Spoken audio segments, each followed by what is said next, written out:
ஆந்திர மாநிலம் வளநாடு மாவட்டம் நாக்கிரேக்கல் பகுதியை சேர்ந்தவர் போலோ ராஜு. இவர் மாநில வருவாய்த்துறையில வேலை பார்த்துக்கிட்டு இருந்தாரு. இவருடைய மனைவி சமீபத்துல தான் இறந்து போனாங்க. இவருக்கு சில உடல்நல பிரச்சனைகள் இருந்துச்சு. சோ இந்த பிரச்சனைகள் இருந்த காலகட்டத்திலேயே பாத்தீங்கன்னா இவர் தன்னுடைய அதாவது 2 மகன் 1 மகள். முதல் மகன் கான்ஸ்டேபிளா வேலை பார்க்கறான். மகள் பாத்தீங்கன்னா ஹஸ்பண்டோட கோச்சிட்டு திரும்பி வீட்லயே வந்துருச்சு. அப்பா கூட தான் இருக்கு. மூணாவது பையன் இவன் என்னன்னா இவன் பாத்தீங்கன்னா வேலை தேடிக்கிட்டு தான் இருக்கான். சரியா வேலை கிடைக்கல. ஆனா இவனுடைய ஒய்ஃப் என்னன்னா பிரச்சனையாகி அது அவங்க அப்பா வீட்டுக்கு போயிருச்சு.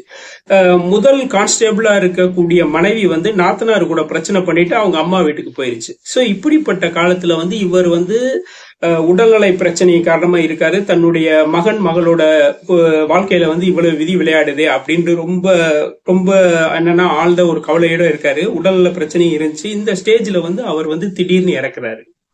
சோ அப்ப என்னன்னா இந்த வேலை யாருக்கு கிடைக்கணும்னு சொல்லி 3 பேருமே போட்டி போடுறாங்க. சோ இங்க இடத்துல ஒரு பிரச்சனை வருது. அவர் கான்ஸ்டேபிளா இருந்தாலும் அவரும் போட்டி போடுறாரு.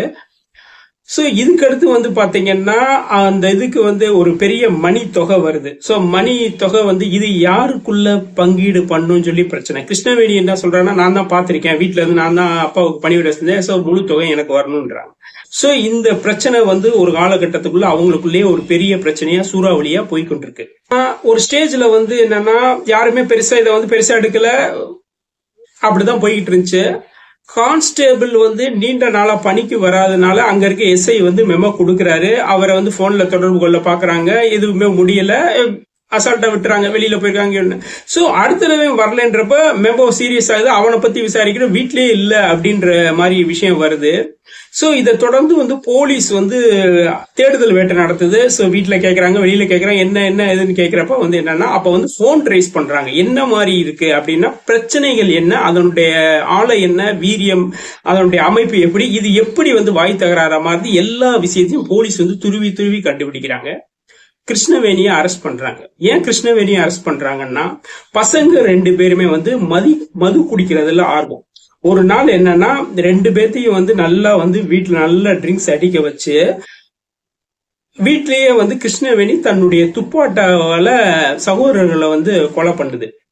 இதுல என்ன ஒரு பத்திரிகையில என்ன சொல்றாங்கன்னா, முதல் சகோதரர் மட்டும் வீட்டுல மட்டும் கொலை பண்ணுது, 2வது சகோதரர்ல கால்வாயில வீசுது அப்படின்னு. சோ அப்படி இல்ல. சோ 2 பேரையும் கொலை பண்ணி இந்த கிருஷ்ணவேணிக்கு ஒரு காதலன் இருக்கான். அதாவது திருமணத்தை மீறிய உறவு காதலன்.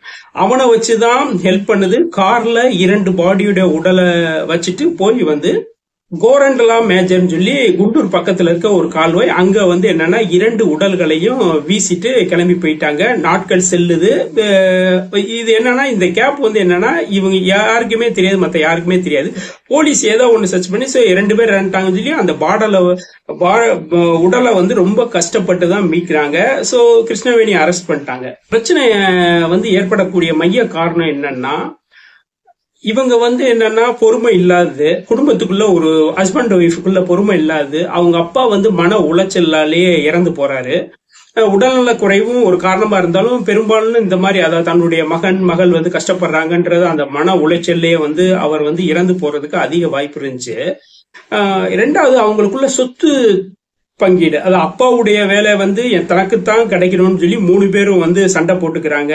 சோ அப்பாவுக்கு வர வேண்டிய மணி தனக்குத்தான் வரணும் அப்படின்னு சொல்லி எல்லாமே சண்டை போடல ஏற்படுற ஒரு விஷயம் உலையில போய் முடியுது.